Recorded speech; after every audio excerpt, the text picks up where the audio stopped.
तर असं आहे की स्वातंत्र्याच्या 1000 वाटा आहेत, पारतंत्र्याची फक्त एकच आहे.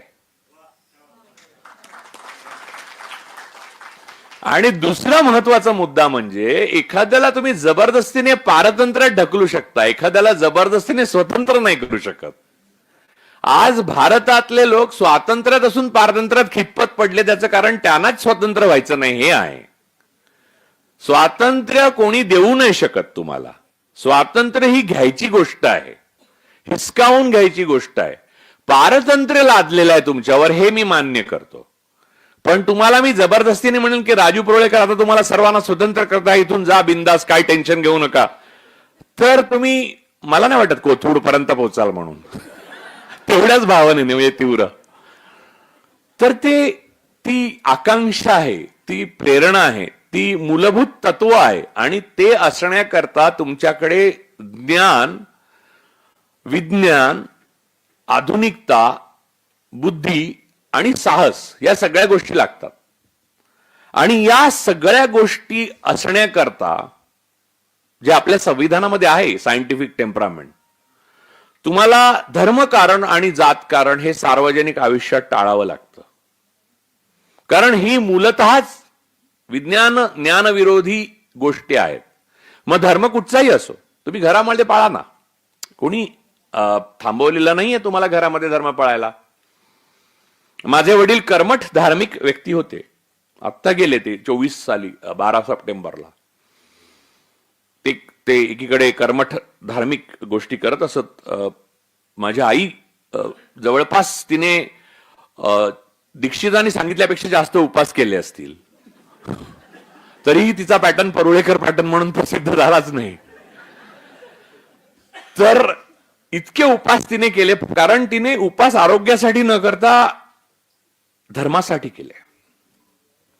तो ब्राह्मण धर्म होता. आपण ज्याला हिंदू धर्म असं म्हणतो तो हिंदू धर्म असं नाहीये काही. आणि सनातन एस धम्म सनातन म्हणजे तो बुद्ध धर्माला सनातन धर्म हे नाव आहे. त्यामुळे सनातन हे बुद्ध धर्माचं दुसरं नाव आहे आणि भगवा हे बुद्धांचं दुसरं नाव आहे. भगवान असं म्हणतो, बुद्धांना भगवान म्हणतो.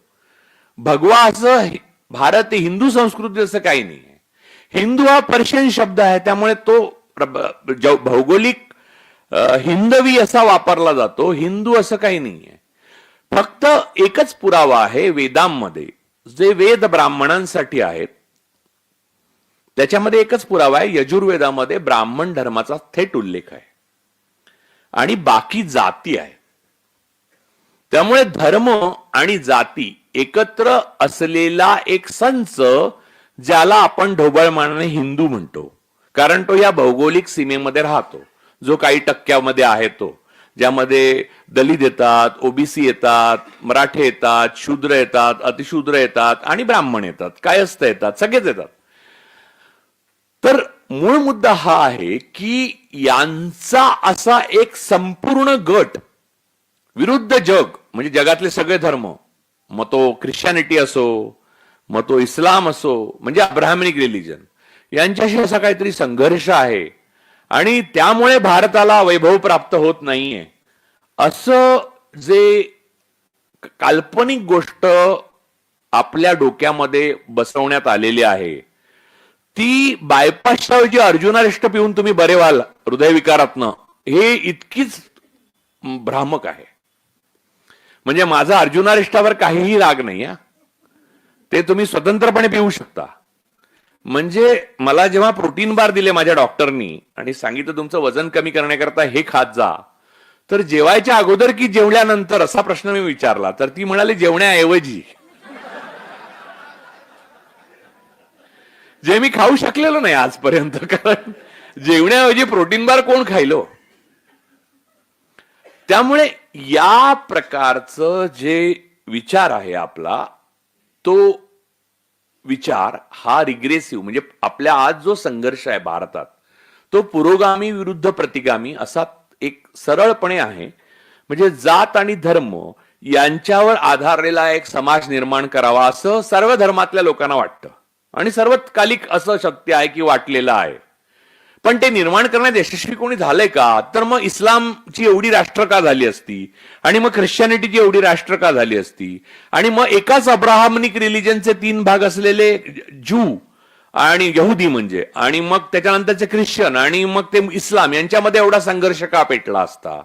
आणि मग हिंदू दलित म्हणून जो आपण म्हणतो त्यांना घोड्यावरनं वरात काढायला ब्राह्मणांना किंवा ठाकुरांना राग का आला असता? आणि मी गोव्यामध्ये आत्ता गेलेलो तेव्हा भाषण करताना एक म्हटलं, त्याच्यावरनं मला राग आल्यामुळे काही कागद आलेले आहेत, ते मला उत्तर दिलं भाग आहे आता त्याचा. पण तर त्या म्हणजे हे चालू आहे, हे ऑक्युपेशनल हॅझार्ड, म्हणजे आता मी संयोजक आणि आयोजक वगैरे हेच्या पलीकडे भाषणांचे दुष्परिणाम यावर एक भाषण करणार आहे. भाषणांचे दुष्परिणाम आणि अनावश्यक खर्च नावाचं पुस्तक लिहिण्याचं माझ्या मनात आहे. तर खरं सांगायचं तर वेळ मिळाला भाषणांमधून तरच मी हे करू शकीन. त्यामुळे मला भाषणाला कमीत कमी बोलवत जा, म्हणजे पुस्तकं वाचायला मिळतील. तर मूळ मुद्दा असा की तर ते मी तिथे एक असा मुद्दा बोललो की ठीक आहे, मी समजतो की आपल्याला गोव्यामध्ये गोवा आजचं गोवा हे माझ्या बालपणीच्या गोव्याहून खूप भिन्न आहे. आमचं गाव गोव्याच्या जवळचं, माझ्या आईचं गाव गोव्याचंच, त्यामुळे मला गोवा काय अपरिचित नाही. आणि गोव्याला जातो म्हटल्यावर वा असं म्हणतात, तसं आम्ही गावाला जातो म्हणजे गोव्याला जातो, असं आहे ते. आता एखाद्याचा आजोळच स्वित्झर्लंड असेल तर तो तरी काय करणार ना, म्हणजे तो दररोज आपला दर सुट्टीत स्वित्झर्लंडला जातो म्हटल्यावर म्हणतील लोक कसला श्रीमंत आहे. तसं नाहीये ते, तसं आजोळ आहे ना. तर आता माझा तो एक प्रश्न होता तिकडे की गोवा जे मी बघितलं होतं, आणि गोवेकरांनी, मला असं वाटत नाही गोवेकरांची तब्येत बघता, एकंदर प्रकृती आणि मानसिकता बघता, की काय स्वातंत्र्यासाठी आतून आंदोलन वगैरे केलं असतं. बाहेरच्याच लोकांना गोवा स्वतंत्र व्हावं असं वाटायला लागलं एक दिवशी.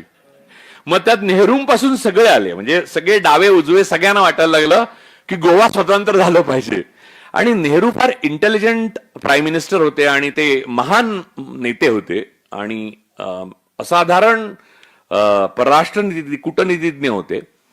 त्यांनी पोर्तुगाल सरकारच्या विरोधात, म्हणजे त्या काळात युरोप नाटो किती एकत्र घट्ट झालेलं दुसऱ्या महायुद्धानंतर, लक्षात घ्या 61 साली वगैरे, आणि अमेरिकेच्या विरोधात जाऊन ते पोर्तुगाल पासून गोवा मुक्त केलं. आता तिथे खूप गेले, म्हणजे इथेच ह्याच सभागृहात मागच्या वेळेचा माझा कार्यक्रम होता, तो मला भाई वैद्य स्मृती पुरस्कार देण्यात आला होता. त्यामध्ये डॉक्टर अभिजित वैद्य इथे बसलेले, जिथे कोठाडिया सर बसलेत, आणि मी इथे बोलत होतो की भाईंनी गोवा सत्याग्रह जेव्हा केला तेव्हा त्यांच्या हातावर लाठ्या म्हणून हात मोडला तरी त्यांनी तिरंगा सोडला नाही. तर आता मला गोव्यामधनं आत्मनं हे माहिती आहे, म्हणजे लहान मी गोव्यात होतो ना, म्हणजे मला तेव्हा स्वतंत्र झालेलं होतं गोवा, पण मला माहिती आहे की गोव्याच्या माणसांना काय आंदोलन वगैरे करून स्वातंत्र्य मिळवावं एवढे असे नाहीच आहेत ते लोक, म्हणजे चांगले लोक आहेत.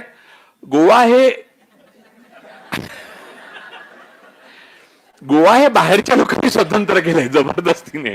हा माझा लहानपणापासूनचा एक कयास आहे. म्हणजे मला बालपणापासून असं वाटायचं की ही एवढी शांत लोक आंदोलनाला वगैरे कशी येतात. तर मला बरेच जण म्हातारे लोक जे आहेत ना, म्हणजे इव्हन ज्यांना पोर्चुगीज भाषा वगैरे यायची माझ्या बालपणी, ते सांगायचे नाही रे आम्ही काही केलंच नाही, म्हणतो आम्हाला माहित नाही, ते नेहरूने आणून दिलं म्हणलं. आणि मग भारताचे रणगाडे घुसले गोव्यात, आणि वगैरे ते अशा चित्रफिती वगैरे जुन्या ब्लॅक अँड व्हाईट बघितल्या, आणि गोवा स्वतंत्र झाला आणि भारताचा तिरंगा डौलाने फडकू लागला वगैरे. गोव्यातल्या लोकांना काय नाही, दुपारच्या झोपले असतील ते सरळ त्या दिवशी.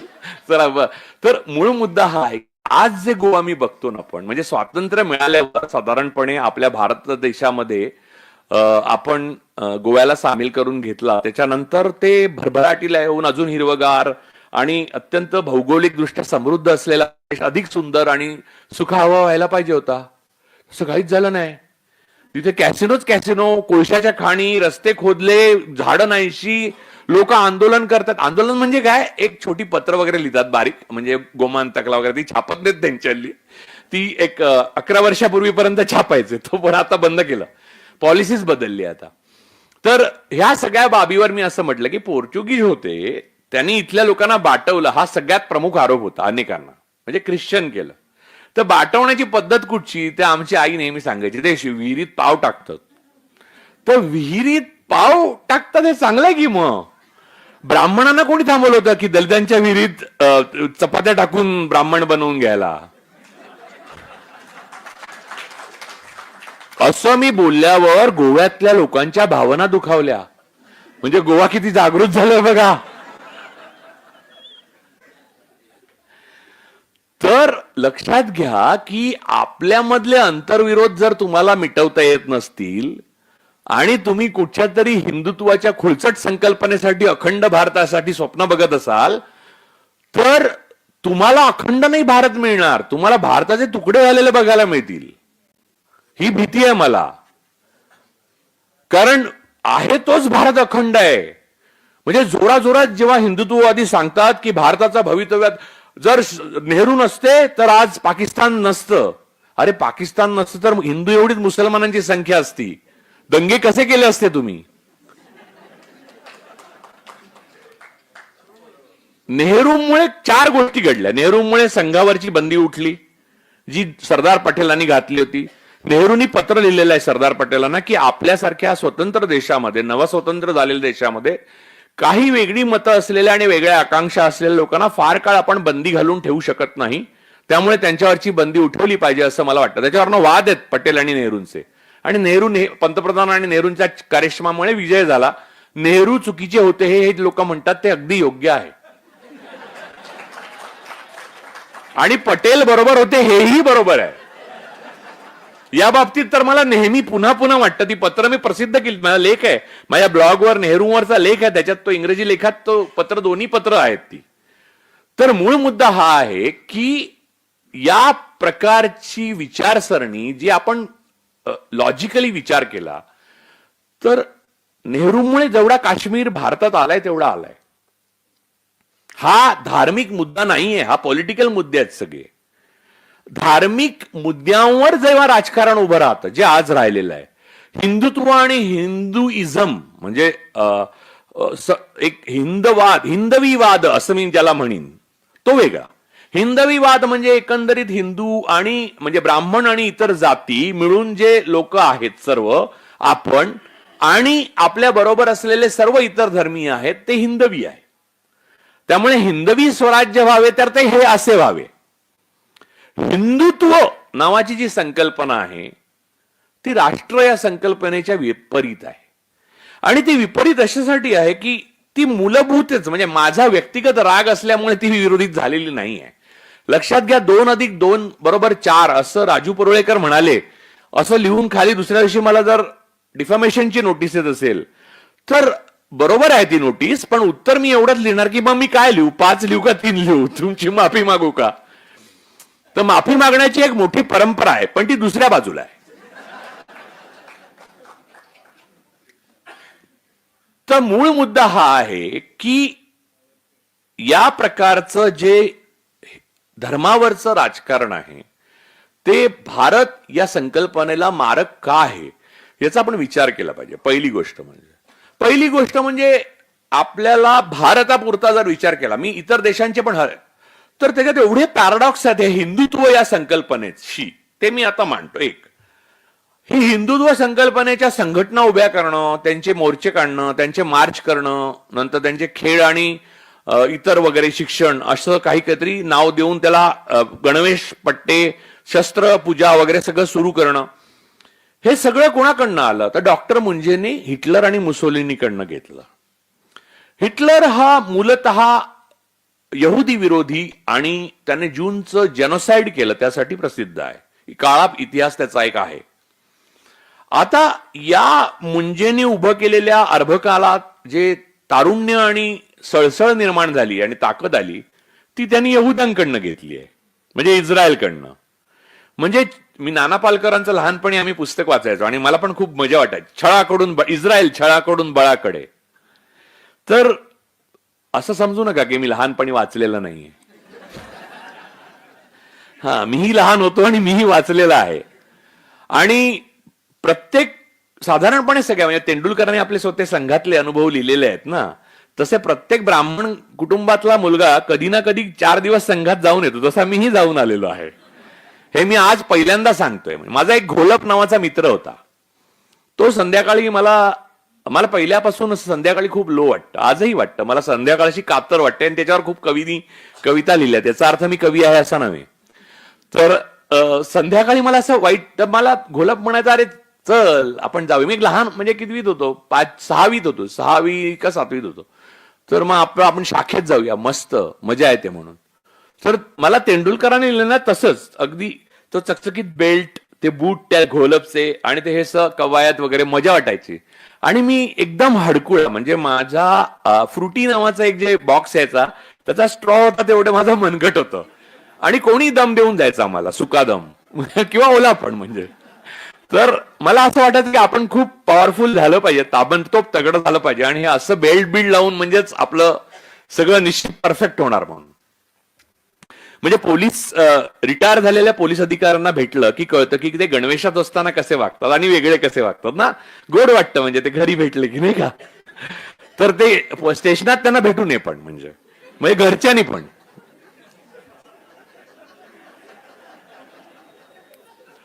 तर मूळ मुद्दा असा आहे की ह्या गणवेशाचं जे आकर्षण आणि हे आहे ते दुर्बलतेतनं आलेलं होतं. मला इन्फिरियरिटी होती की आपल्याला कोणी मारून जातं यार, आपण काय वजनाचं काय कमवूच शकत नाही. 42 किलो वगैरे वजन होतं आणि माझं खूप वाढलं वजन तेव्हा, कित्येक वर्ष 58 किलो वजन होतं. त्यामुळे संघाचं आकर्षण स्वाभाविक आहे मला असणं. तर मला ते घोलप बरोबर, मी एक जवळपास 6 महिने संघात गेलो. आणि आमच्या घरात काही राजकीय परंपराच नव्हती किंवा असा राजकीय विचार काहीच नव्हतं. माझे वडील हे जेव्हा रिटायर झाले तेव्हा Bombay chamber of commerce and इंडस्ट्रीजचे डायरेक्टर HR होते आणि आई हाऊसवाईफ होती. त्यामुळे, आणि त्यांना असं काही थेट ह्या पक्षाचं किंवा त्या पक्षाचं असं काही नाही, ते मतदान करत असत. पण मला शेवटपर्यंत कळलं नाही ते कोणाला मतदान करतायत म्हणून. आणि ते माझ्याशी फारसे बोलत पण नसत किंवा त्यांचा माझ्यावर विश्वासच नव्हता. म्हणजे की म्हणजे त्याचे खूप कारण, त्याच्यावर मी अख्खी मुलाखत दिली आहे. मला वाटतं ती इथे आली अश्विनी, तिला मुलाखतच दिली आहे मी त्या काळाबद्दल. तर ती तिच्या चॅनलवर तुम्ही बघू शकता. तर मूळ मुद्दा असा आहे की या काळामध्ये मी बघितलं की हे चकचकीत बेल्ट, खाकी चड्ड्या, पांढरे शर्ट, शिक्षक, आणि एकदम वागायचे चांगले. शिक्षक अतिशय प्रेमाने वागत असत. अतिशय म्हणजे चुकीचा अर्थ घेऊ नका, प्रेमाने वागत असत. तर अहो, मुलांमध्ये प्रेमाने वागलं पाहिजे, असं काय करता तुम्ही. तर ते अतिशय प्रेमाने वागत असत आणि समजवायचे की उद्या ये हा बाळ, आला नाहीस का. मग घरी यायचे, बघायला यायचे. आणि मग मला असं झालं की खूप पाऊस पडला, वडील वेळेवर आले नाहीत. मी डोंबिवलीला राहायचो तेव्हा.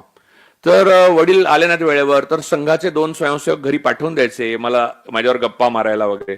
या लेवलला असं उत्तम पारिवारिक हे चाललेलं सगळं. अशामध्ये माझं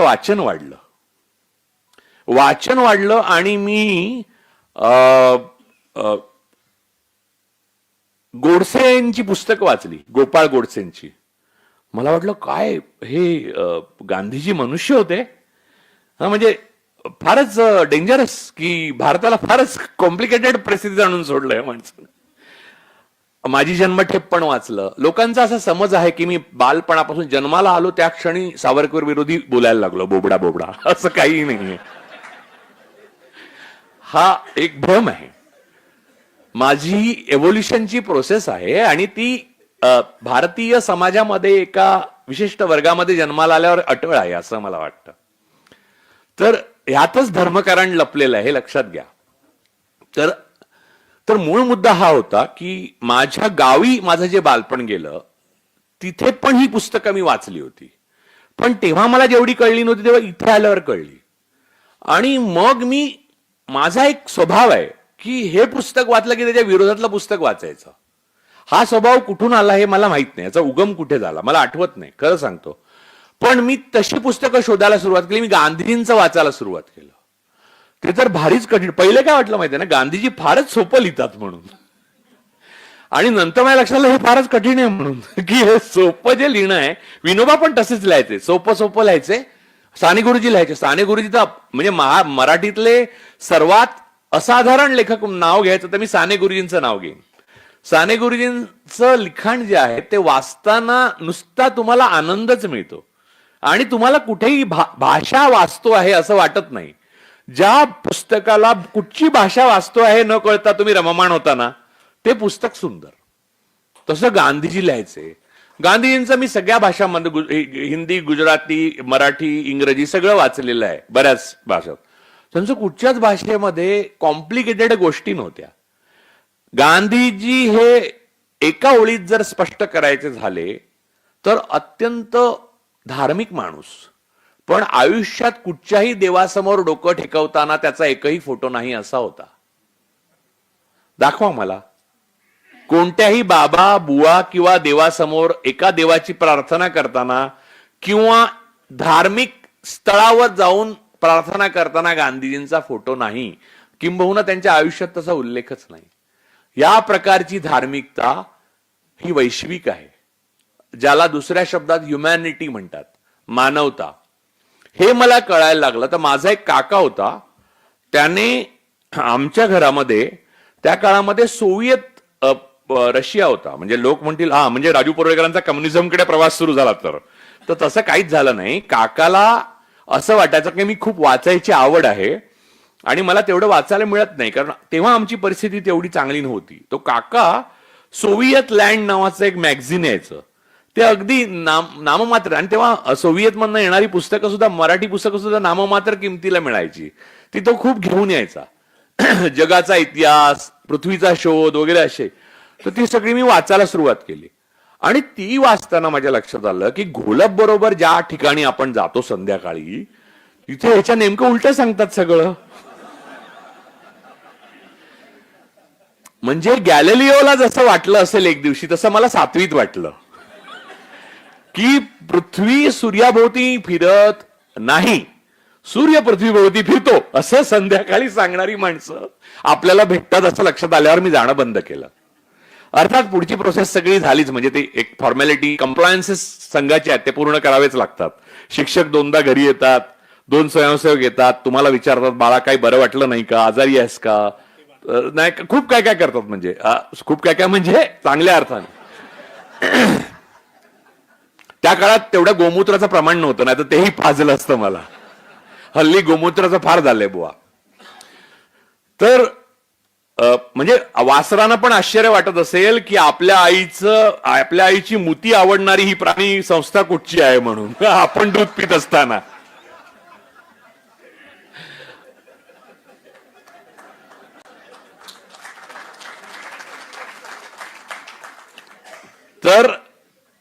तर मूळ मुद्दा असा आहे की या सर्व कालखंडामध्ये माझं परिवर्तन होत गेलं.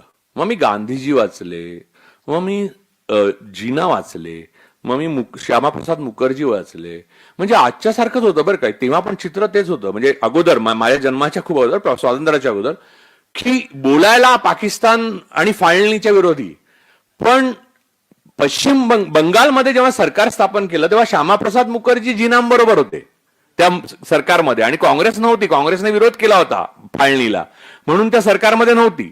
द्विराष्ट्रच्या थिअरीला पाठिंबा देणारी 3च माणसं होती भारतात, नेते. एक स्वातंत्र्यवीर विनायक दामोदर सावरकर असं ज्यांना म्हणतात ते,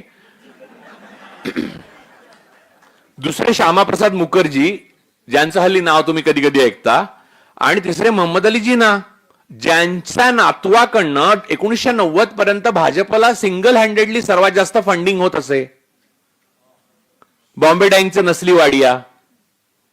त्यामुळे पॅराडॉक्स जो आहे, म्हणजे हिटलरचं आकर्षण आणि त्याचे व्हिक्टीम बनलेल्या जूनची शक्ती, पाकिस्तानला विरोध पण जिनांबरोबर सहकार्य, द्विराष्ट्राची थिअरी मांडणं पण द्विराष्ट्र झाल्यावर नेहरूंना आणि गांधींना शिव्या घालणं, आणि नंतर त्यांच्याच जिनांच्याच नातवाकडनं फंडिंग घेणं.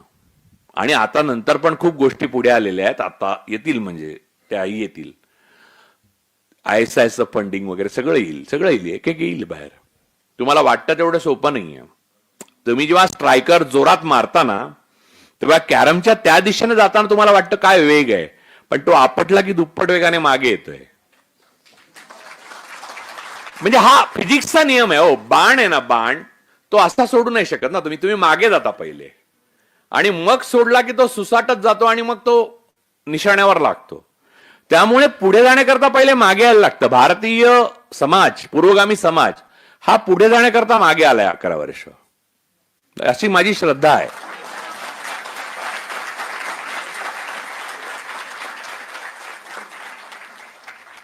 तर आता मूळ मुद्दा की हे धर्मकारण, हा ब्राह्मण धर्म आहे, त्याच्यावर मग मला प्रश्न पडला की हरिभाऊंचा आणि माझा जिथे नाळ जुडली ती ही की तो नाही का माझा लेख प्रसिद्ध झाल्यावर हरिभाऊ खूप खुश झाले होते. हिंदुत्व म्हणजे ब्राह्मण धर्म नावाचा लेख माझा वसाच्या दिवाळी अंकात प्रसिद्ध झाला. खूप मोठा लेख होता, त्याच्यावर पुस्तक येतंय माझं. तर तो लेख वाचल्यावर हरिभाऊनी इतका प्रचार केला त्याचा की तो मलाच इंग्रजीत आणि हिंदीत छापायला लागला. नंतर हरिभाऊ ज्या राज्यात जायचे त्या राज्यात सांगून यायचे की तो असा लेख आहे, तो वो मराठी में है ना लेकिन. तर मग मी हरिभाऊंनी सांगितलं की अरे मला ते दुसऱ्या भाषांमध्ये विचारतात, मी केलं आणि तो माझ्या ब्लॉगवर आहे. तर त्या गोष्टीची जाणीव मला माझ्या घरामधून झाली. लक्षात घ्या की बहुजन वर्ग म्हणजे जात व्यवस्थेमध्ये बहुजन वर्ग किंवा शूद्र यांना कथेमध्ये गुंतवून ठेवण्यात येतं. म्हणून आज ज्या कथा सांगितल्या जातात किंवा कथाकार अनिरुद्धाचार्य, कथाकार ढमका, कथाकार टमका वगैरे, तर हे कथा कुठून आलं माहितीये का तुम्हाला? जे राजर्षी शाहू महाराजांचं पुराणोक्त प्रकरण आहे ना, तर पुराण म्हणजे कथा. वेदात आणि उपनिषदात कथा नाही आहेत, ते ब्राह्मणांसाठी आहे. त्यामुळे आमच्याकडे जे अग्निहोत्र व्हायचं ते वेदोक्त असायचं. त्यामुळे आमच्याकडे सत्यनारायणाची पूजा मला लहानपणी तर आठवतच नाही, नंतर कधी केली असेल वडिलांनी तर मला 1-2दा आठवतं. कारण नंतर तर 26 जानेवारीला सायंटिफिक टेम्परामेंट असं लिहिलेलं संविधान दिनीच करायला लागले काँग्रेसवाले सत्यनारायणाची पूजा ऑफिसमध्ये. त्याचे प्रसाद मी खाल्लेले आहेत, अर्थात शिरा चांगला असतो. प्रसादाचा शिरा हा नेहमी चांगला असतो कारण तो कमी मिळतो. तर मूळ मुद्दा असा आहे की या प्रकारचा जो भेद आहे तो भेद टिकवून हिंदुत्व नावाची संकल्पना एका आधुनिक रिपब्लिक, मॉडर्न रिपब्लिक म्हणजे नेहरू, डॉक्टर बाबासाहेब आंबेडकर, सरदार वल्लभभाई पटेल, मौलाना अबुल कलाम आझाद यांच्यात खूप मतमतांतर आणि वेगळी, पण त्यांचं एक नक्की होतं सगळ्यांचं की India should be a modern Republic. Bharat हे एक आधुनिक रिपब्लिक झालंच पाहिजे, गणराज्य. आणि आपण गणराज्य आहोत, आपण एकसंध असं काही नाहीये, one one one one one काही नाहीये. वन फक्त वनच आहे. वन टेलिप्रॉम्प्टर पण नाहीये, इथे एक टेलिप्रॉम्प्टर आणि इथे एक टेलिप्रॉम्प्टर. Teleprompter, 2 teleprompter 1 leader. आणि नॉन बायोलॉजिकल का असतात प्राईम मिनिस्टर? कारण ते टेलिप्रॉम्प्टर असतात. तर मूळ मुद्दा असा आहे की या प्रकारचा जो भेद आहे आपल्यामध्ये, तो भेद मिटवण्याकरता असंख्य समाज शास्त्रज्ञांनी, समाज सुधारकांनी, आता तुम्हाला सांगतो म्हणजे अज्ञानाचं महापूर मी किती वेळा बोललोय, हे उदाहरण या पुण्यामध्ये इथेच येऊन किती वेळा बोललोय, पण मला प्रत्येक वेळी राहवत नाही. तो मधला ब्रिज आहे ना, फ्लायओव्हर, त्याच्या खाली वेगवेगळी पुस्तक रंगवण्याची एक आनंदाची गोष्ट इथल्या मला वाटतं स्थानिक भारतीय जनता पक्षाच्या लोकांना झालेली आहे.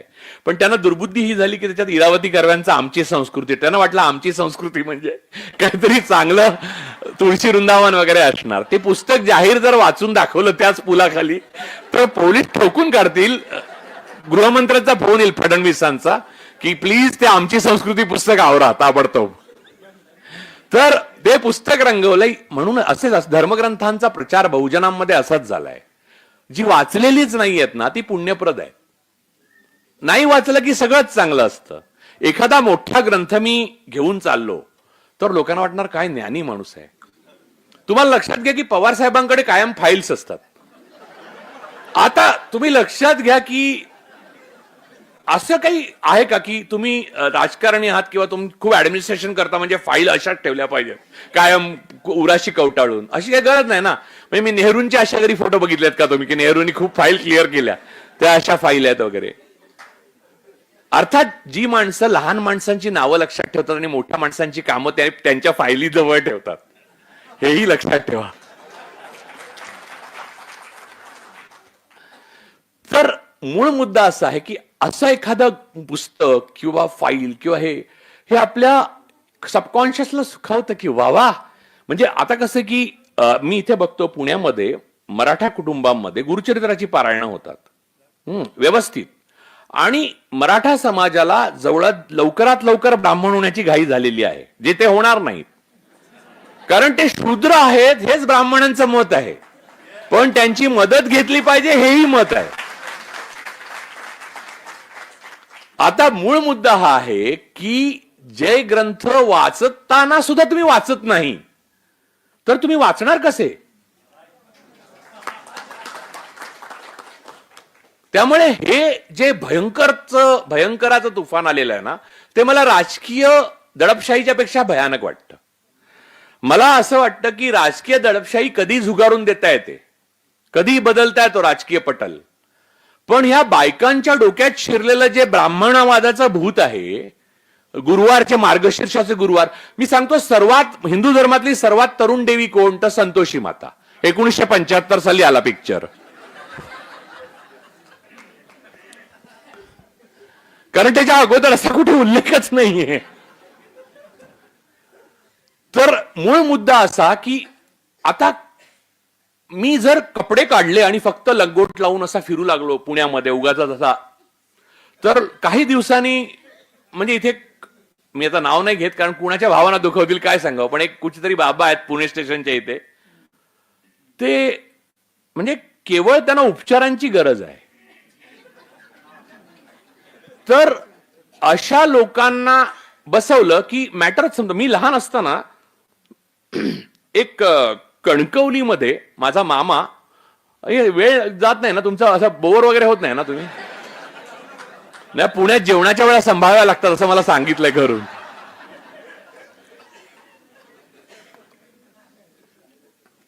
नाही आहे माझ्याकडे पाणी आहे. तर मी गेल्यावर गोमूत्र पण शिंपडणार ना. हा, तर कणकवलीला माझा मामा माझ्या एका महाराजांकडे घेऊन गेला. म्हणजे आपली व्यवस्था कशी काम करते धार्मिक, आता जे खूप बाबा बुवांचं पेव फुटलंय ना, त्याचं कारण हे आहे की ते राजकारण पोषक आहे. म्हणजे ते अत्यंत कुटीलपणे फॅसिझमचा प्रचार करतात, पण ते त्यांना पण माहित असतं अशातला भाग नाहीये. त्यांचं दुकान लावणाऱ्यांना पक्क माहिती असतं की काय चाललंय ते अय्याशी करायला मिळाली तर कोणाला नकोय ना. म्हणजे रोज जर 5 वेळा मला कपडे बदलायला मिळतायत आणि मला माझ्या दिमतीला एक अख्खं विमान देताय तुम्ही, तर मी काय मिसेसला MRS म्हणायला कधी तयार आहे हो? तुम्ही काही लिहा ना तिकडे. हे बघा, डोनाल्ड हे नाव ऐकल्यावर आता खोटं वाटतं काहीतरी, मला डोलांड हेच खरं वाटायला लागलंय.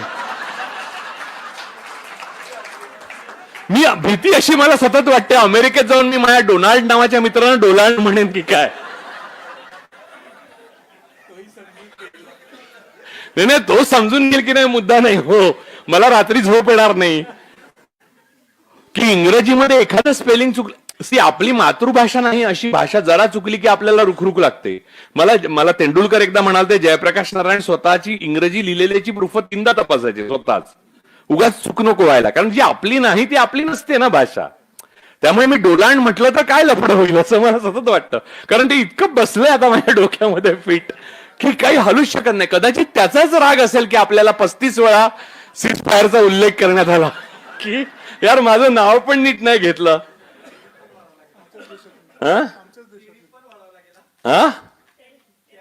टॅरिफ पण वाढवत चाललेत ते. तर तारीफ आणि टेरिफ मधला फरक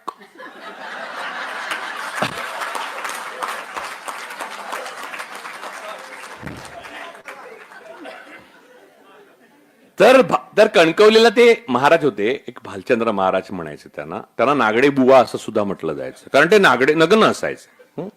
त्यांना काही कळायचं असं नाही, म्हणजे ते नवसाला पावायचे वगैरे. आणि बाहेर ना प्रचंड ग्लासेसची दुकानं लागलेली होती. मी मामाबरोबर लहान होतो, मी हार्डली 3रीत असेन, पण मला आठवतंय. आणि ते असे सिगरेट असे आनंदी घ्यांसारखे पित असायचे. तुम्ही ते काय धर्मवीर आला तेव्हा बघितलं असल्यामुळे आनंदिघ्यांचा उल्लेख केला, कारण आनंदिघ्यानं पाहिलं नाही त्या जास्त लोकांनी धर्मवीर पाहिलाय त्याच्यापेक्षा जास्त. कारण मी ठाण्यात नंतर माझा बराच काळ गेल्यामुळे, कॉलेजचा काळ, आनंदिघे काय होते हे मला चांगलंच माहिती आहे. धर्मवीर या चित्रपटाचा जवळचाही संबंध नाहीये त्या आनंदिकेंशी. असो, तर मूळ मुद्दा हा आहे की ते तसे असं सिगरेट ओढत बसलेले असायचे. तर मी आणि मामा गेलो, तर मामा म्हणला पाया पड. तर मला लहानपणापासून ना कोणाच्याही पाया पडायला आवडत नाही. आता हा गुण पण कुठून आला मला माहित नाही, कारण आमच्या घरात असं वातावरण आहे. आमच्या घरात दिसेल त्या मोठ्या माणसाच्या पाया पडा, हे असल्या धंदे करायची खूप सवय होती. आदर हा काही मनात असतो यार. तुम्ही आदर हा तुमच्या वागण्यातनं दिसला पाहिजे. पाया पण नाही, नवीनच मला घाणेरडी संस्कृती वाटते. तेव्हापासून जो कणा वाकडा झालाय भारताचा तो सरळच होत नाहीये. हे पाया पडण्याचं प्रकरण, तर मी आपला पडलो पाया. तर माझा मामा आहे ना, नाही तोपर्यंत काय होतं, अगोदर रांग होती, प्रत्येक जण ग्लास द्यायचा बाबांना आणि बाबा ग्लास भिंतीवर फोडायचे. हा, हे सतत चालू होतं खेळ. तर जेव्हा मामा पडला तर मामाने ग्लास दिलं, तर ते बाजूला टाकलं, त्या आणि झुरका घेतला आणि मामाच्या हातावर लावला, सिगरेट विझवली. त्याला लागलं जाम, पण तो ओरडला वगैरे नाही. त्यानं भक्तिभाव ना, श्रद्धा काही करू शकते माणसाला. वेळा तुम्ही मोहरमच्या दिवशी बघा की रक्ताने माखलेले लोक श्रद्धेच्या जोरावर ते सहन करतात. कुठचाही धर्म असो, माझा धर्माचा कुठच्याही माझा हे नाहीये. मामा कळवळला आणि आम्ही घरी आलो. दुसऱ्या दिवशी आमच्या मामाची बढती झाली, तो डेप्युटी कलेक्टर झाला. आमच्या आजीने सगळ्यांना सांगितलं की नागडे बुवांनी सिगरेट लावली तेव्हा त्याला प्रमोशन मिळाला. सगळ्या गावाला जाऊन सांगितलं. अरे दुनियाभरचे लोक सिगरेट कधी लावतात यासाठी वेळ. आता माझ्या असं लक्षात आलं की अगोदर एक अंधश्रद्धा अशी पसरली होती की नागडे महाराजांनी ग्लास फोडला की बरकत येते. तर नागडे महाराजांना हे माहित नसणार ना, त्यांना काही कळायचंच नाही. त्यांना वाटायचं जो येतो तो ग्लास काय आणतो, म्हणून ते फोडत होते. शेवटी याही खेळाला ते कंटाळले आणि आम्हाला सिगरेटच लावली त्यांनी. हे भारतामधल्या बुवाबाजीचा शॉर्ट मध्ये मी तुम्हाला मॉरल ऑफ द स्टोरी सांगितली.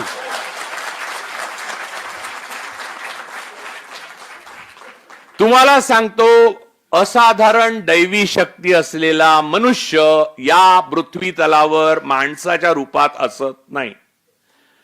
आपल्यापेक्षा दुसऱ्या कुणालाही जास्त शक्ती नाही. जास्त शक्ती म्हणजे स्पिरिच्युअल पॉवर, रिग्रेसिव्ह काय म्हणतात तो, हे आपलं रिग्रेशन करून तो मागचा जन्म पुढचा जन्म दाखवणे, हे सगळं झूट आहे. हे सगळं बघून मी शिकलोय. हा, मी वाचून शिकलोय. अगदीच तुम्हाला स्पिरिच्युअलिझम मधलं सगळ्यात बेस्ट काही वाचायचं असेल तर निसर्गदत्त महाराजांचं आय एम दॅट नावाचं पुस्तक वाचा. फार सुंदर पुस्तक आहे. अर्थात ते फॉलो करण्यासाठी नाही वाचा, त्याने तुम्हाला एक नवीन पर्स्पेक्टिव्ह प्राप्त होईल. म्हणजे काय आहे की एकदम श्रद्धाळू माणसाचा बदल होऊन त्याला एका अज्ञेयवादी माणसामध्ये, ॲग्नॉस्टिक माणसामध्ये त्याचं परिवर्तन करणं शक्य नाही. मधला एक टप्पा लागेल ना, त्याच्यासाठी ते आय एम दॅट पुस्तक फार सुंदर आहे. तर मूळ मुद्दा हा आहे की या प्रकारची संस्कृती तुम्ही आपल्या देशामध्ये एकाच वेळेला अनेक शतकं आणतायत.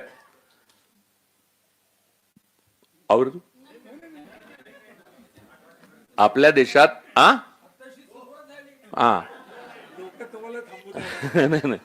नाही, आपल्या देशात अनेक शतकं एकाच वेळेला नांदतायत.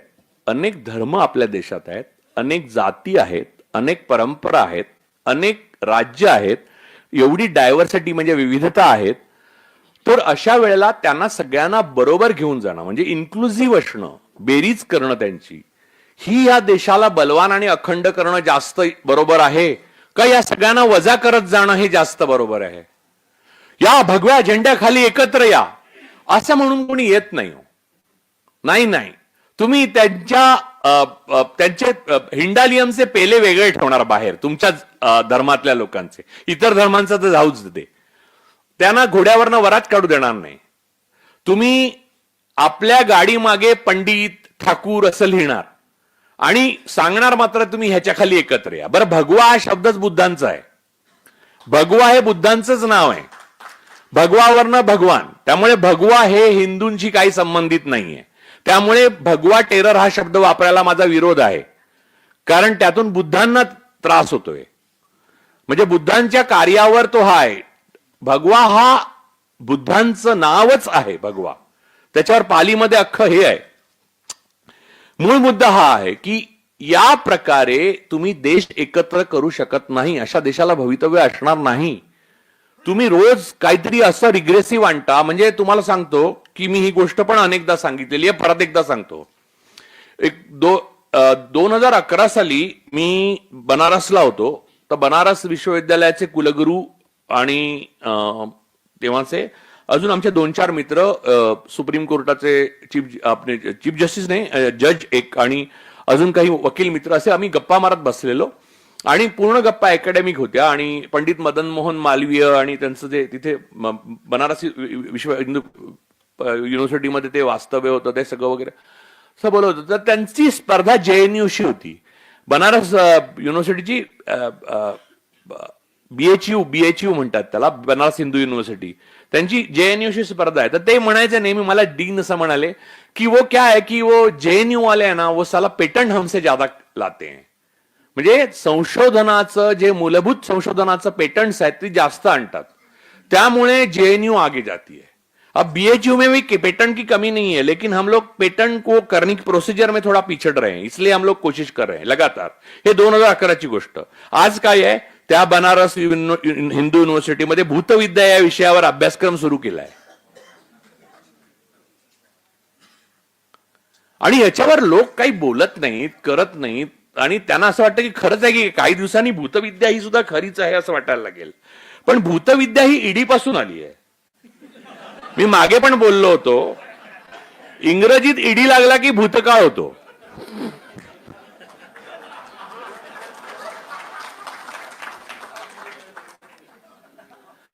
त्यामुळे अनेक बोलणारे लोक होते ते ईडीत गेले, त्याबरोबर भूतविद्या पुढे आली, त्याच्यावर त्यांनी बोलणं टाळलं.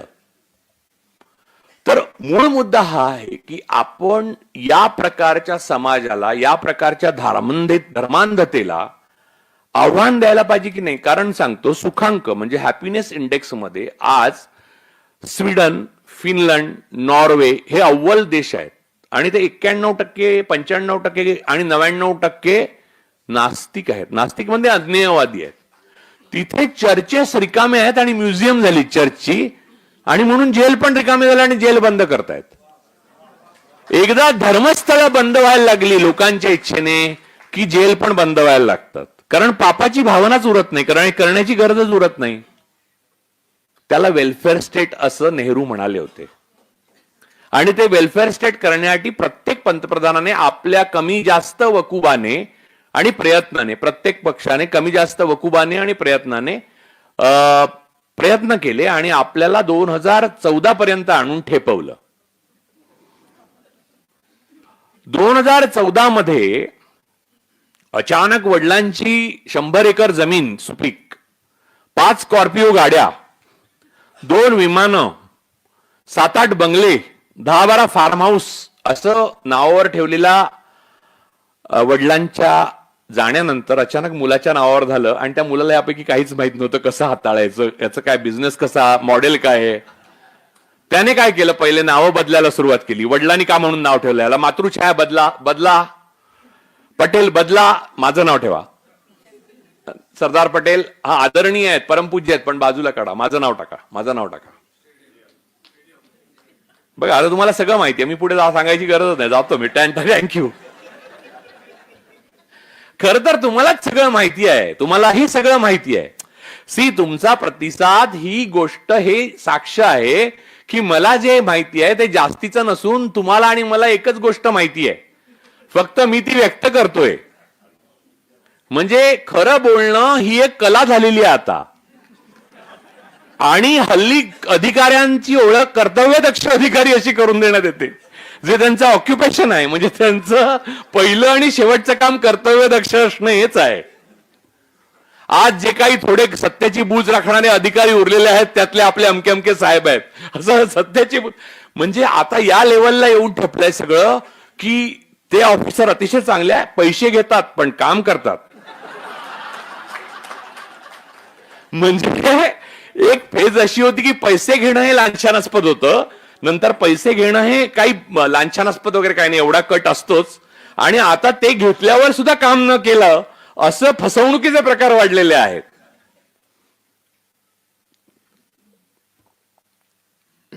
तर सांगायचा उद्देश हा होता की धर्म हा धर्मवादी ताकदींना भारतातल्या, मग ती RSS असो, विश्व हिंदू परिषद असो, बजरंग दल असो, सनातन असो, कोणी असो, यांना काहीही कळलेला नाहीये.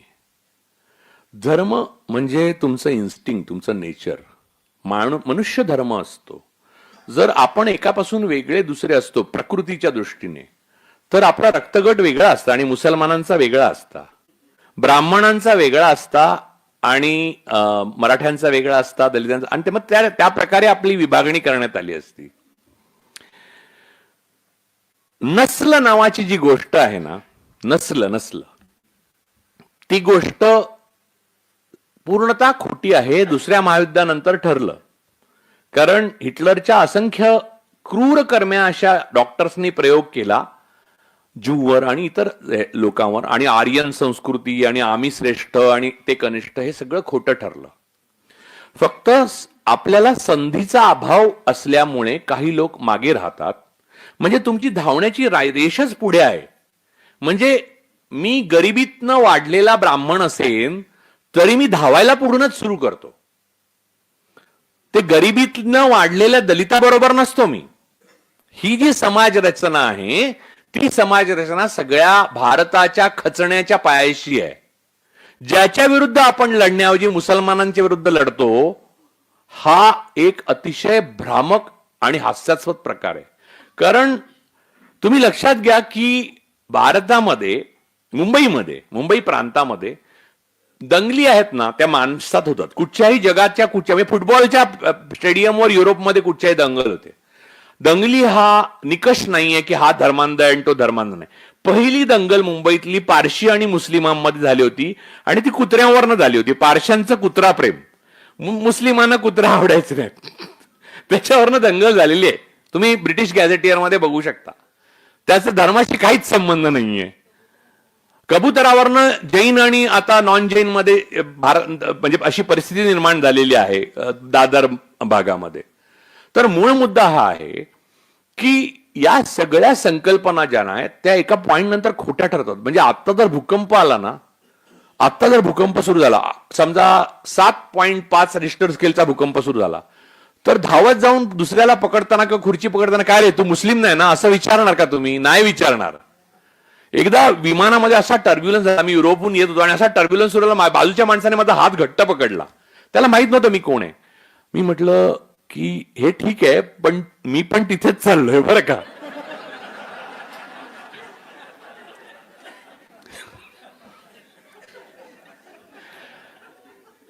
त्यामुळे तुम्ही दुसऱ्या धर्माच्या बाजूने किंवा विरुद्ध हात पकडायला गेला ना, तर तो पण तिकडेच चाललाय. तर तुम्हाला खाली जायचं आहे का वर जायचं आहे हे लक्षात ठेवा. परवा मी गोव्यात भाषण करताना असं म्हटलं की गोव्यात येऊन मी प्रबोधनपर भाषण अशासाठी करतो की मी महाराष्ट्रात खूप भाषणं केली, तर मला तिकडे सांगतात की तुम्ही हिंदूवर बोलता, मुसलमानावर बोलत नाहीत काय. तर मी ठरवलं की आता आपल्या घरात बंद करायचं, दुसरीकडे जाऊन बोलायचं म्हणून. त्यामुळे गोव्यात आलो. अरे माणूस स्वतःचं घर पहिले सुधारणार का दुसऱ्याचं सुधारणार? कुठच्याही धर्मामध्ये मूलभूत तत्व सारखी सांगितलेली आहेत आणि धर्म हे त्या त्या काळामध्ये माणसाच्या जगण्यासाठी आवश्यक असलेली गोष्ट आहे. कदाचित ती आजही काही माणसांना आवश्यक असेल, थेरपी सारखी, परंतु त्याचा दुसऱ्या माणसाच्या द्वेषाशी संबंध नाही, एवढं मी निस्संदिग्धपणे सांगू शकतो. परंतु जाती ह्या निस्संदिग्धपणे दुसऱ्या माणसाच्या द्वेषावर आधारलेल्या आहेत. जातीला द्वेषाशिवाय दुसरा आधारच नाही. जाती ह्या मूलतः द्वेषावर आणि आपल्याहून इतर कमी असण्याच्या मूलभूत मुद्द्यावरच उभ्या आहेत. आणि त्या भेदाला तुम्ही टाळण्याकरता धर्माधर्मामध्ये कलह माजवून राष्ट्र बलवान करणार, ते कसं ते मला सांगा समजावून. लॉजिकल विचारलेल्या प्रश्नांची उत्तर इलॉजिकली द्यायची नाहीत. परवा आम्ही आमच्या मुकेश माचकरने टाकलेलं ते वाचलं ना तुम्ही, इलेक्शन कमिशनला राहुल गांधींनी वोट चोरीबद्दल प्रश्न विचारला तेव्हा इलेक्शन कमिशनचं जे उत्तर आलं त्याचं एक थोडक्यात वर्णन असं केलं. ते पूर्वी श्री नावाचा मॅगझिन यायचं, त्यात स्त्रिया आपल्या निसंकोचपणे समस्या विचारायच्या आणि पुरुष ताई म्हणून उत्तर द्यायची, बरोबर. तर त्यात एका स्त्रीने विचारलं होतं की माझा मुलगा आणि माझे पती रजेवर असल्यामुळे घरी बसले होते आणि मी गाडी घेऊन ऑफिसला निघाले तर अचानक इंजिन गरम झाल्याचा मला जाणीव झाली आणि गाडीमधनं आवाज यायला लागला, म्हणून दुसरी गाडी घ्यायला मी परत गेले आणि माझी गाडी दुसरी घ्यायला मी गेले तर मी पाहते तो काय, तर माझे पती हे घरकाम करणाऱ्या बाई बरोबर नको त्या अवस्थेत मला दिसले. आता मला काय करावे सुचत नाही, कृपया मार्गदर्शन करावं. तर खाली त्याने उत्तर लिहिलं होतं, मार्गदर्शन हे पहा, गाडी गरम होणे म्हणजे कार्बोरेटर मध्ये प्रॉब्लेम आहे. तू कार्बोरेटर इंजिन जाण्या अगोदर कार्बोरेटर मधलं पाणी चेक कर, इंजिन चेक कर आणि गाडी वारंवार सर्व्हिसिंग करत जा. त्यामुळे तुझी गाडी नीट राहील आणि गरम होणार नाही. आशा आहे तुझं समाधान झालं असेल.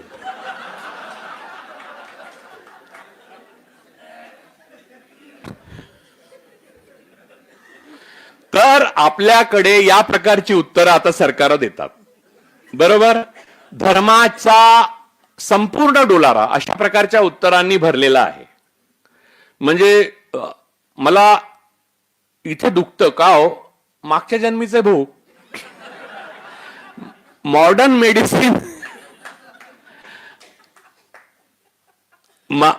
मेडिसिन भारतात येण्या अगोदर चाटण, वाटण, आसव, एकादशणी आणि यज्ञ, अग्निहोत्र आणि मग श्रीमंतांचा मृत्यू 30व्या वर्षी हे ठरलेलं होतं क्रम. आपलं आयुर्मर्यादा सरासरी वाढली ती मॉडर्न मेडिसिन आल्यावर भारतात. त्यामुळे आधुनिकता, सायंटिफिक टेम्परामेंट या गोष्टीशिवाय तुम्ही वाचू शकत नाही. आणि कोविड जेव्हा आला तेव्हा ज्या प्रकारे ऑक्सिजनसाठी आपण धावलो तेव्हा दोन गोष्टी आपल्याला निदान कळायला पाहिजे होत्या की आपल्यात आणि दुसऱ्या धर्माच्या माणसात काही फरक नाही. हा देश उभा करायचा असेल तर सगळे एकत्र जातील आणि ऑक्सिजन सगळ्यांना सारखाच लागतो. त्यामुळे झाडं आणि जंगलं टिकवली पाहिजे, सगळी अडाणीला देऊन उपयोगाची नाही. कारण झाडं फुकट ऑक्सिजन देणारा फक्त एकच जगामध्ये एक्झिस्टन्स आहे, तो म्हणजे झाडं.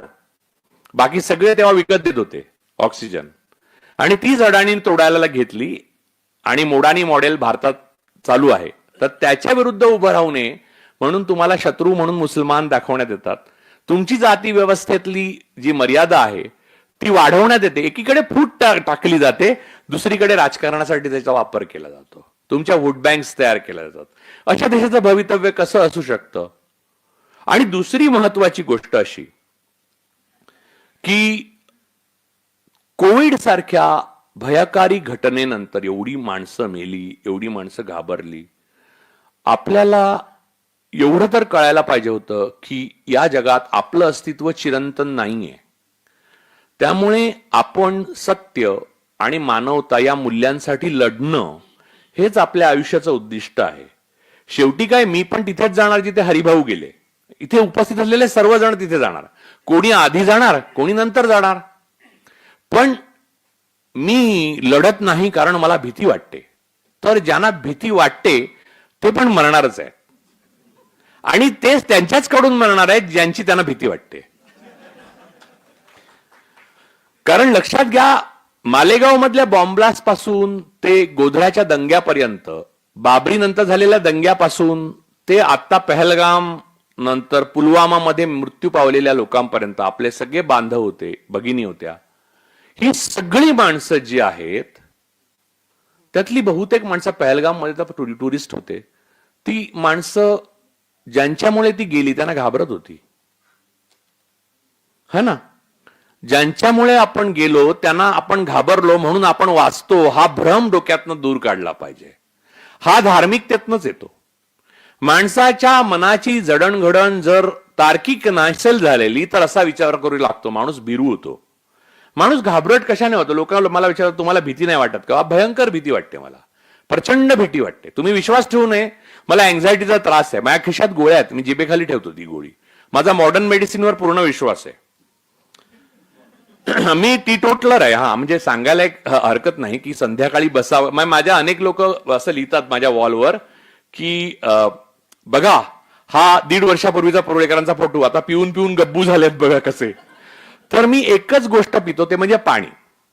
म्हणजे सोडा नसेल तर पाणी पितो असं नाही, पाणी म्हणजे पाणीच पितो, शुद्ध पाणी. मी कोल्ड्रिंक हार्ड ड्रिंक काहीच पित नाही, परंतु त्याही म्हणजे या प्रकारची भीती वाटत असताना सुद्धा काही गोळी घेणं किंवा अशा प्रकारचं मॉडर्न मेडिसिन वापरणं हे काही चुकीचं आहे असं नाही मला वाटत. एक गोष्ट, आणि मला भीती वाटते त्या गोष्टी पूर्णतः वेगळ्याच आहेत. म्हणजे त्या गोष्टी सामाजिक आणि या शासकांच्याकडनं आलेल्या गोष्टींची भीती नाही वाटत मला. परंतु मला जी भीती वाटते त्या भीतीपेक्षा, वैयक्तिक भीतीबद्दल आपण जाऊ दे, मला भीती नाही वाटत, माझी अँझायटी आहे.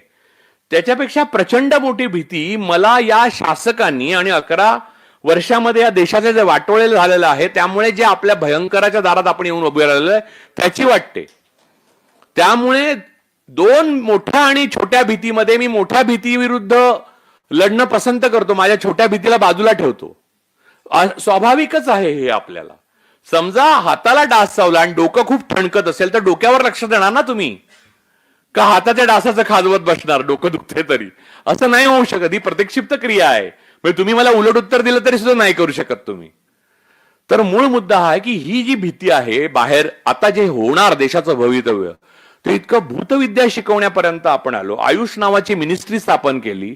आयुर्वेदिक डॉक्टरना सर्जरी करायला परवानगी देऊ शकतो आपण, अशी परिस्थिती आहे. आपण नोटेमध्ये चिपा घालू लागलो आणि डोक्यामध्ये चिपा नाहीत असं सांगू लागलो. आणि एवढ्या चिपा लेवलला आपण गेल्यानंतर आपल्याला वर काढणारी माणसं घाबरून बसली आहेत. ही किती वाईट आहे. आणि वर काढणारी माणसं कोण आहेत? ती आपणच आहोत. मला अनेकदा माझे मित्र म्हणतात कोण काही करत का नाही यार? मी म्हणतो कोण का करेल बरं? तू करत नाहीस तर तू का नाही करत? मी करतो माझ्या परीने होतं ते. मला जेव्हा पत्र येतात किंवा मेसेजेस येतात किंवा हे येतात, हरिभाऊंच्या मुलाखतीच्या खाली पण खूप हरिभाऊ बद्दल पण लिहिलेलं आहे बघा. काय शूर, काय वाह, काय बेडरपणा, काय स्पष्ट वक्तेपणा. अरे हे भ्रष्ट अधिकारी आहेत पण काम करतात. असंच झालं की? असं नाहीये ते. हे आमचं ऑक्युपेशन आहे. हे मला करायलाच पाहिजे. जगायला मी जन्माला आलो तर पर्पज ऑफ लाईफ नावाची काही गोष्ट आहे की नाही माझ्या आयुष्यात? माझ्या आयुष्याचं उद्दिष्ट आहे, तर त्याची मूल्य व्यवस्थेशिवाय ते होत नाही. म्हणजे जगणं हा, बघा, जन्म हा एक ऍक्सिडेंट आहे. म्हणजे एक्झिस्टन्शियलिझम, अस्तित्ववाद जर तुम्ही मानला तर जन्म ऍक्सिडेंट आहे, मृत्यू हाही एक ऍक्सिडेंट आहे. त्याच्या मधला जो काळ आहे त्यात आपल्याला पर्पज दिलेलं नसतं. तुम्हाला पाठवलेलं आहे देवाने पर्पजने. म्हणजे असा कोणतो शास्त्री सांगतो ना, तो हल्ली धीरेंद्र शास्त्री ना, की मुझे हनुमान जी मेरे से बात करते हैं. बागेश्वरात तो कोण असे खूप आहेत. म्हणजे तो एक नाही, असा ऍर काढून पण खूप हनुमानाची नाही करणारे आहेत. म्हणजे मुळामध्ये हनुमान या देवतेची कल्पना जी आहे ती, म्हणजे रामदासांचं कोटीच्या कोटी उड्डाणे झेपावे उत्तरेकडे, मंद्राद्री सारिखा द्रोण क्रोधे उत्पाटीला बळे. हा, मनासी टाकिले मागे गतीसी तुलना नसे. त्यांनी विमानासी टाकिले मागे म्हटलेलं नाहीये, कारण त्याला माहिती आहे पुढे 8,000 कोटीचं विमान येणार, त्याला कोणी मागे नाही टाकू शकत. त्यामुळे त्यांनी मनाचे, म्हणजे मनाने मी आत्ता न्यूयॉर्कला पोहोचू शकतो. तर अशी एक कल्पना हनुमानाची जी केलेली आहे. आपण उदाहरण घेऊ तर ती या माणसाला, क्षुद्र माणसाला कशाला सांगेल चिठ्ठीत काय लिहिलंय ते? हे म्हणजे 11 रुपये चढवून तुम्ही देवाला वश करण्यासारखंच आहे. म्हणजे त्र्यंबकेश्वरच्या मंदिरात किंवा दक्षिण भारतातल्या मंदिरांपेक्षा उत्तर भारतातली मंदिरं अत्यंत घाण आणि बकाल असतात. आणि त्याच्या बाहेर इतकी घाण असते की आपली मंदिरं अशी करावीत म्हणून बांधली नव्हती कोणी. तर मुळामध्ये मंदिरं स्वच्छ आणि शांत आणि सुंदर ठेवणं हे आपलं पहिलं काम आहे. तिथे ते होत नाही. चेंगराचेंगरीत माणसं मरतात. मुळामध्ये अनेक मंदिरांमधल्या देवता ह्या मूळच्या बुद्ध मूर्तीज आहेत. म्हणजे हे सिद्ध झालेलं आहे आता. त्यामुळे जर खोदायलाच लागलं तर खाली उत्खननामध्ये बुद्ध मूर्ती सापडतील आणि स्तूप सापडतील. तर तो एक वेगळाच विषय झाला. पण मूळ मुद्दा असा की आताची RSS हे पुष्यमित्र शृंगाचं आधुनिक रूप आहे. त्यामुळे सगळं ते आलेलं आहे, साध्य साधन सुचिता नसण्यापासून सगळं. त्याच्याशी मुकाबला करायचा कसा करायचा वगैरे सगळं अगदी स्पष्ट आहे. फक्त मुद्दा एवढाच आहे की दुसऱ्या कोणीतरी नाही करणार ते आपणच करायचं आहे. तुम्ही जे जिथे करता ते तिथे करा. आणि ते करताना ही मूल्यव्यवस्था जर तुम्ही फॉलो केली तर तुम्ही भारताचं भवितव्य चांगलं घडवू शकता. म्हणजे आता ह्या एवढा नुकसान झाल्यावर पण चांगलं होऊ शकतं का हो, असं मला बरेच लोक विचारतात. अरे पूर्ण जळून गेलेला जर्मनी दुसऱ्या महायुद्धात. म्हणजे बॉम्ब म्हणजे केवळ फक्त बटणं दाबत होते लोक. दोस्त राष्ट्र म्हणजे अमेरिका आणि नाटो आणि इकडून रशिया बटणं दाबत होते फक्त. म्हणजे जर्मनी तेव्हाचा बर्लिन बघा, बर्लिन 1945 नावाचं पुस्तक आहे अँथनी बिवरचं, ते तुम्ही वाचा म्हणजे तुम्हाला कळेल. आता जाऊन जर्मनी तुम्हाला कळणार पण नाही, किंवा हिरोशिमा शहरात गेला तर कळणार पण नाही. त्यामुळे परत उभं राहणं आणि परत नष्ट होणं हे सर्व संस्कृतींना अपरिहार्य आहे. त्यामुळे आपण सगळे बायोलॉजिकल असल्यामुळे आपण परत परत निर्माण करत राहणार.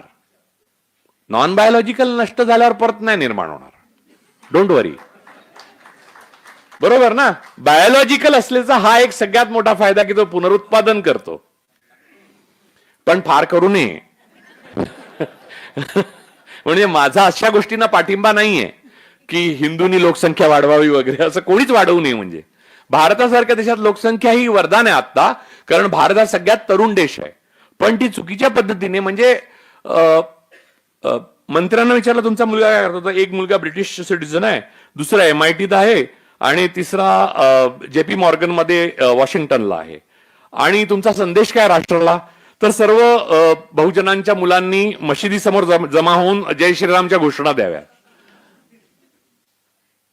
या प्रकारचं नेतृत्व लाभलेला देश भवितव्य नाही करू शकत तयार. हे नेतृत्व बदलायला लागेल. मग ते सामाजिक क्षेत्रातलं बदलायला लागेल, शिक्षण क्षेत्रातलं बदलायला लागेल, राजकीय क्षेत्रातलं बदलायला लागेल, खणून काढावा लागेल देश आणि पुन्हा उभा करायला लागेल. हे शिवाजी महाराजांनी पुण्याचं केलं होतं. त्यांनी सोन्याचा नांगर फिरवला होता पुण्यावरनं. सोन्याचा असला तरी तो नांगरच होता. महाराज फार विलक्षण व्यक्तिमत्व होऊन गेलं. म्हणजे छत्रपती शिवाजी महाराज म्हटल्यावर दुसरं काही म्हणण्याची मला आवश्यकताच कधी कधी वाटत नाही.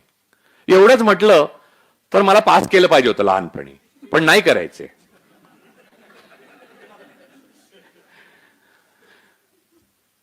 तर मूळ मुद्दा हा आहे की हा जो मला विषय दिला तो तसा निरुपद्रवी आहे, पण या विषयामधनं उपद्रव निर्माण करण्याची क्षमता माझ्यामध्ये खूप आहे.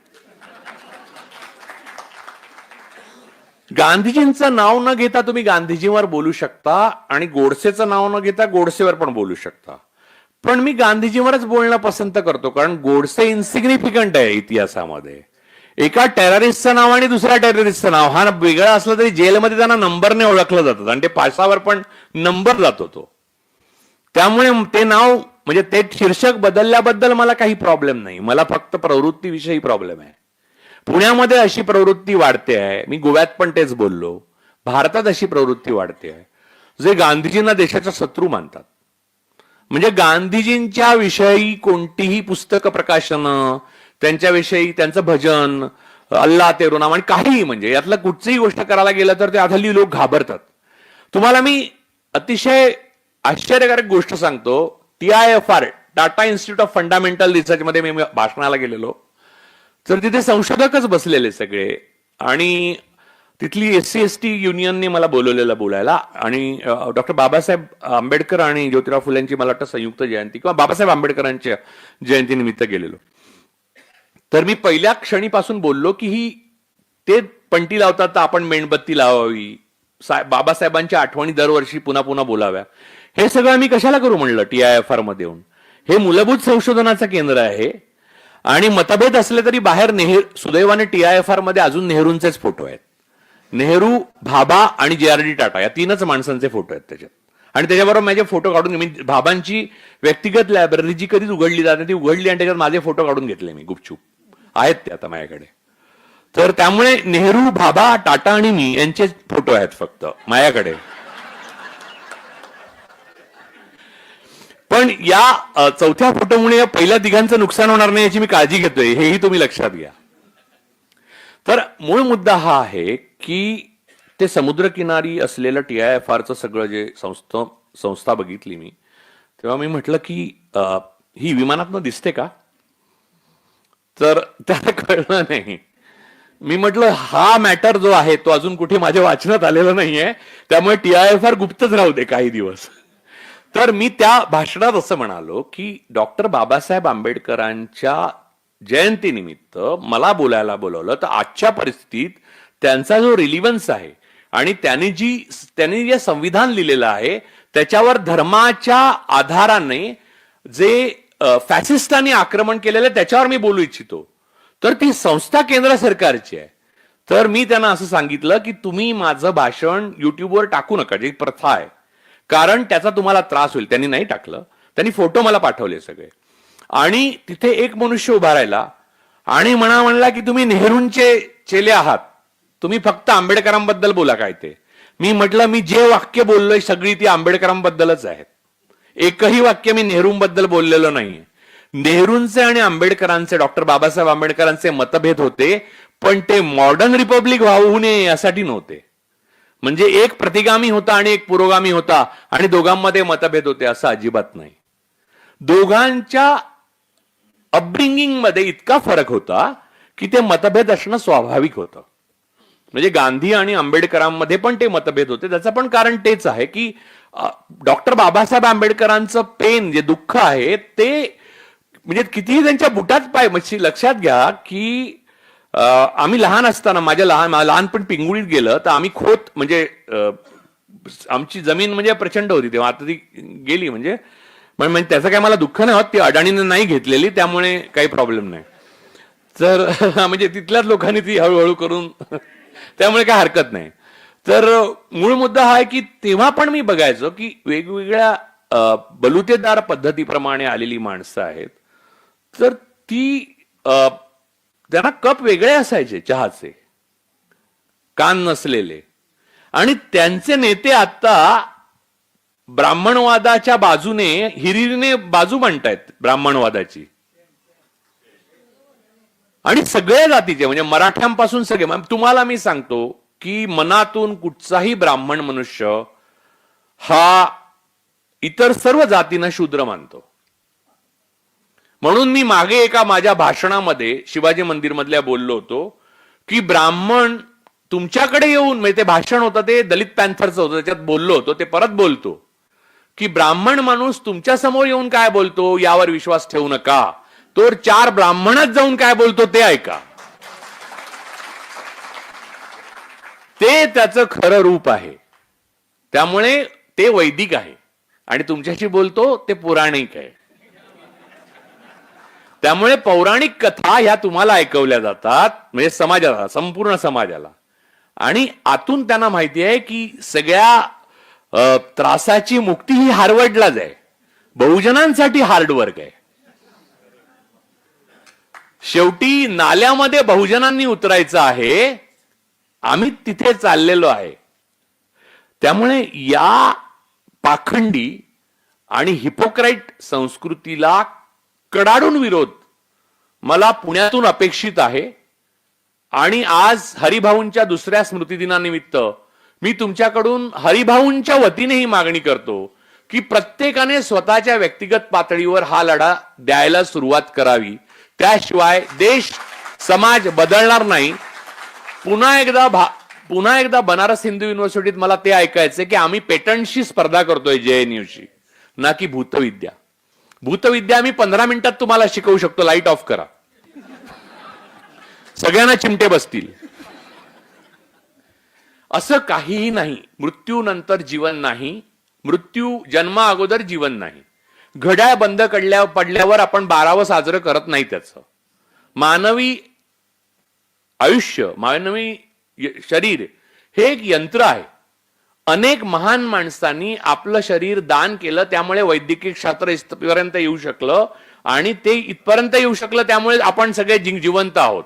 नाहीतर या वयोगटातले किंवा माझ्याही वयोगटातले किंवा कोणी पुण्यामध्ये जगत नसत. आगरकरांचं वय बघा, पेशव्यांचं वय बघा. एक औरंगजेब सोडले तर 90 कोणीच पोचलेलं नाहीये. मिला औरंग्या 90ला पोचला असं वगैरे कितीही लिहा तुम्ही, तो सगळ्यावर मात करून पोचला ना. याचं कोणतंही लॉजिक नाहीये. तो अपघाताने तिथपर्यंत पोचला. त्याची मुलंही आणि त्याचे अगोदरचे सगळेजण कुठे पोचले, बाबर वगैरे काही. त्या काळामध्ये युनानी औषधं, एकतर शिस वापरलं जायचं प्रचंड. त्यामुळे मनुष्य मूळ ज्वरात श्रीमंतांना ज्वर झाला आहे, चाटणं घेऊन धावायचं, त्याच्यात जे लेड असायचं म्हणजे शिस, की श्रीमंतांची लिव्हरच बंद पडायची, की मल्टी ऑर्गन फेल, म्हणजे आता आपल्याला उलट कळतं, मल्टी ऑर्गन फेल्युअर होऊन श्रीमंत जायचे, ते ज्वरातनं बरे होऊ शकत असायचे, पण ते चाटण खाल्ल्यामुळेच गेलेले असायचे. आणि हे आजपर्यंत आपल्याला कळलेलं नाही. श्रीमंतांचं आता जर आपण खोदून जर ममी काढून जर काही केलं तर आपल्याला कळू शकेल की श्रीमंतांना ती चाटणं आणि आसवं किती महाग पडली. पेशवाई बुडण्याचं सर्वात महत्वाचं कारण जर पहिले माधवराव पेशवे लवकर जाणे हे असेल तर त्याला आयुर्वेद जबाबदार आहे असं मी मानतो. तेव्हा जर चांगली इंजेक्शन असती तर ते वाचले असते आणि पेशवाई अमर झाली असती. म्हणजे पेशवाईसाठी बहुजनांना पुण्यात दुसऱ्यांदा आत्ता जो लढा द्यावा लागतो तो द्यावा लागला नसता आणि गळ्यात मडकं घालून आणि मागे झाडू बांधून आजही पुण्यात लोक फिरले असते. त्यामुळे या साऱ्या गोष्टीच्या पार्श्वभूमीवर आपण कुठे आहोत याचा विचार करा. तुम्हाला जे करायचं आहे ते तुम्ही करणार. मी सांगितल्यामुळे तुम्ही बदलाल अशी यत्किंचित मला आशा नाही. मी मनोरंजनाचं साधन आहे, या पलीकडे काही नाही हे मलाही माहिती आहे. परंतु असा घसा इथे सुका केल्याशिवाय, नरडा सुका करणे म्हणतात त्याला, असा नरडा सुका केल्याशिवाय माझ्यासारख्या आत्म्यांना थांबवत नाही. म्हणून आम्ही येऊन बोलतो. मी 60% स्वतःला आवरलेलं आहे. हरिभाऊ 90% पोहोचले म्हणून ते आज आपल्यात नाहीत. इतकं फिरलं नाही पाहिजे माणसाने. आमच्यासारखी माणसं जी आहेत ती एवढ्या ऑड्सना सामावली जातात. एकीकडे तिथले लोकल दहशतवादी, तिकडे दुसरीकडे पोलीस यंत्रणा, तिसरीकडे विरोधात असलेलं सरकार, चौथीकडे तुम्हाला माहित नाही तुमच्या म्हणजे मनस्थितीचा. प्रत्येक मनुष्य स्वतःच्या आतमध्ये एक लढाई लढत असतो त्याच्या आयुष्याची. ती काय लढाई लढतायत समोरची माणसं हे मला काय माहिती. ते बसलेल्या प्रत्येक माणसाच्या आयुष्यात एक युद्ध आहे किंवा 10 युद्ध असतील. ती आपल्याला कुठे माहिती असतात. ते सगळ्याच्या पलीकडे जाऊन हे पाणी झिरपत शेवटच्या थेंबापर्यंत ते खाली मुळांना लागणार का नाही मला काय माहिती आहे. पण तरी म्हटलं नरडा सुकवावा. एक जन्म मिळालाय तो थोडा पुरवून खायची गरज नाही, संपवून टाकावा लवकर. तर आता माझं तुम्ही हे प्रवचन ऐकलं तर ही कथा झालेली आहे. आता नारळ आणि दक्षिणा देण्याची वेळ झालेली आहे. बाबा तुम्हाला सगळं सांगतील. आता मागून तिसऱ्या रांगेतनं चौथा माणूस आहे, त्याचं नाव मी सांगतो थोड्या वेळाने, पण ते आत्ता मी जाहीर करणार नाही. ते मी कोठाडियांच्या कानात सांगेन. कोठाडिया उद्या ते पुण्यामध्ये जाहीर करतील. तर या मानसिकतेला आपण का आलो आहोत आणि आपली एवढी अवनीती का झाली आहे, आपण एवढे सुस्तावलो का, या सगळ्याचा विचार करण्याची परत एकदा वेळ आलेली आहे. मला असं एवढंच सांगायचं आहे की आता आपली मतं चोरीला गेल्यानंतर तरी तुम्ही सगळ्यांनी लक्षात घेतलं पाहिजे की बहुजनांच्या हातात फक्त मत होतं. तेही काढून जर घेतलं, आधी नोट काढली मग वोट काढलं, तर आता उठा, जागे व्हा, संघर्ष करा, शिका आणि सतत संघर्ष करत राहा आणि गांधीजींचा मार्ग सोडू नका. कारण अहिंसा हेच खरं शस्त्र आहे. नेल्सन मंडेला त्याच मार्गाने गेले, गांधीजी त्याच मार्गाने गेले, ओबामानाही तोच मार्ग बराचसा वाटला आणि एवढंच नव्हे तर मार्टिन ल्युथर किंग ज्युनियर पण त्याच मार्गाने गेले. विजय मिळायला वेळ लागतो अहिंसेने, पण चिरकाळ टिकणारा असतो आणि मुख्य म्हणजे साध्य साधन सूचिता त्यात सोडावी लागत नाही. त्यामुळे एवढं बोलून मला वाटतं मी थांबतो. आपल्या सर्वांचं मनपूर्वक मी आभारी आहे. तुम्ही मला एवढा वेळ ऐकून घेतलं की मला काही फार कळतं अशातला भाग नाही. तुम्ही सगळे हसत होता याचा अर्थ मला कमीच कळतं असं माझ्या लक्षात आलेलं आहे. त्यामुळे वर्गामध्ये पण मुलं माझ्यावर हसत असायची. मी एंट्री मारली कीच हसायला सुरुवात करायची. तेव्हापासून तो जो सिलसिला चालू झालाय तो आज सगळ्यात चालू राहिलेला आहे. त्यामुळे आता आपण आपल्या मूर्खपणालाच शहाणपणा म्हणून मिरवावं हे मी महान विश्वगुरूंकडनं शिकलेलो आहे. तर